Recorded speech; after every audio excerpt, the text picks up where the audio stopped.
Saat ini sudah hampir seminggu kami menggunakan Galaxy J7 Plus dan surprisingly kami merasa ada kemiripan dengan smartphone flagship dari Samsung khususnya Galaxy Note 8. Dari penampilannya, Galaxy J7 Plus adalah smartphone yang Samsung banget. Desainnya benar-benar bergaya khas Samsung. Dan kami yakin ada sebagian dari Anda yang bosan melihat desainnya. Sebenarnya, smartphone ini nggak seboring apa yang kita pikirkan. Kalau cuma dilihat sih memang biasa aja. Tapi kalau dipegang langsung, berasa banget kokohnya. Bahan metal murni langsung terasa pas kita pegang atau ketuk. Jadinya, kita bakal ngerasain feel solid dan mahal. Selama menggunakan J7 Plus berwarna hitam ini, kami cukup senang dengan bodinya yang bukan fingerprint magnet, jadi nggak gampang kotor. Tapi yang kurang asik, bodinya licin karena bagian belakangnya ini terasa halus banget. Karena punya desain khas Samsung, jadi pastinya kita bakal nemuin adanya sensor fingerprint yang nyatu dengan tombol home physics. Akurasi sensornya oke dan bisa langsung ngebaca sidik jari tanpa harus menyalakan layar lebih dulu. Tapi, kami punya keluhan terkait tombol di Galaxy J7 Plus ini. Yang pertama, tombol home ini agak-agak keras ketika ditekan. Fungsinya sih nggak ada masalah, tapi jadi berasa kurang nyaman aja. Kedua, tombol capacitive recent apps dan back ternyata enggak dilengkapi backlight. Ngomong-ngomong soal lampu, Samsung masih nyertain LED notifikasi berwarna biru di dekat LED flash kamera depan.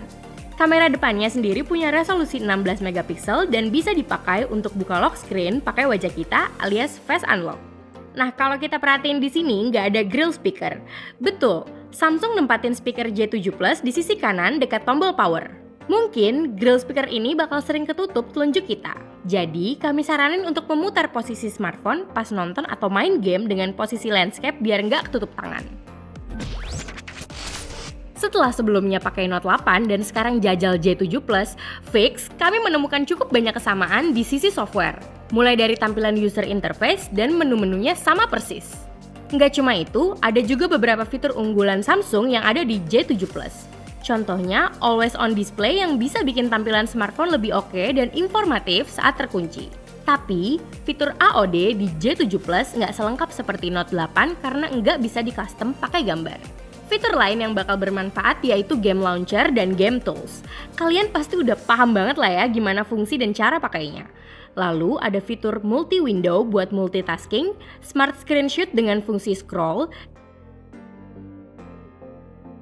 dan Dual Messenger buat pakai dua akun di aplikasi medsos. Ya walaupun nggak selengkap Galaxy S8 atau Note 8, tapi kehadiran fitur-fitur yang udah kami sebutkan tadi sedikit banyak bakal memberikan feel penggunaan yang mirip smartphone flagship buatan Samsung.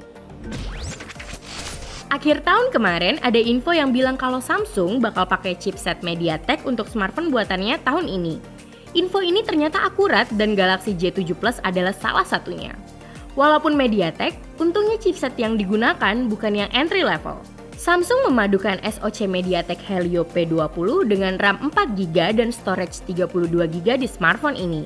Dan setelah kami coba, hasilnya sama sekali nggak mengecewakan. Pemilihan chipset Helio P20 ini justru bisa dibilang tepat. Kenapa? Karena chipset ini punya performa dan konsumsi daya yang berimbang. Buat gambaran, performa Helio P20 ini mirip-mirip Snapdragon 625 baik itu CPU maupun GPU-nya. Biar lebih yakin, Anda bisa lihat perbandingan performanya dari skor benchmark ini. Dan karena Helio P20 punya konsumsi daya yang tergolong hemat, nggak heran kalau kami bisa dapat SOT 6 jam lebih dengan satu SIM card untuk penggunaan normal harian. Padahal, baterai J7 Plus bisa dibilang standar cuma 3000 mAh. Oh iya, satu lagi yang bikin kami betah pakai smartphone ini karena layarnya yang bagus. J7 Plus punya layar Super AMOLED Full HD 5,5 inci yang pikselnya kelihatan rapet banget. Pas kami pakai, tampilan gambar dan font paling kecil sekalipun masih tetap kelihatan tajam banget. Layarnya ini sukses bikin kesan kalau J7 Plus itu cukup pantas dijual hampir 5 juta.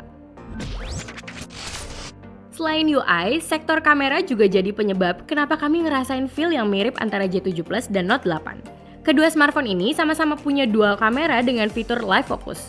Jadi intinya, kalau Anda mau ngerasain kamera ala Note 8 tapi budgetnya nggak cukup, ya beli aja J7 Plus ini. Walaupun hampir mirip, tapi sebenarnya ada perbedaan mencolok dari konfigurasi dual kamera J7 Plus dan Note 8. Kalau Note 8 punya dua kamera 12 megapiksel wide dan telefoto, di J7 Plus resolusi kameranya masing-masing 13 megapiksel dan 5 megapiksel. Kamera 5 megapiksel inilah yang ngebantu buat ngasilin foto live focus atau bokeh. Dan karena bukan lensa telefoto, jadi kita bisa motret live focus dari jarak yang lebih dekat alias nggak perlu mundur-mundur. Tingkat bokehnya juga tetap bisa diatur sesuai kemauan kita sebelum atau sesudah motret. Ini dia foto-foto hasil jepretan kamera Galaxy J7 Plus. Agak beda dari biasanya, hasil J7 Plus punya tone warna lebih cold, tapi hasilnya tajam dan nggak terlalu noisy. Sedangkan untuk foto-foto bokehnya, hasilnya termasuk rapi dan bisa disejajarin dengan kamera Moto G5S Plus atau Xiaomi Mi A1. Sebenarnya kamera J7 Plus ini juga punya mode Pro, tapi opsinya terbatas banget. Cuma ada pengaturan exposure, ISO sampai 800 dan white balance.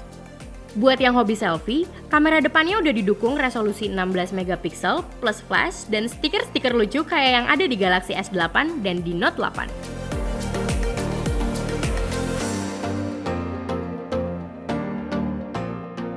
Hadirnya Galaxy J7 Plus pastinya bakal bikin kita makin bingung milih smartphone. Tapi sebenarnya kita nggak perlu galau. Galaxy J7 Plus ini dirilis buat Anda yang mau ngerasain dual kamera ala Note 8 dan nggak mau berpaling dari merek Samsung.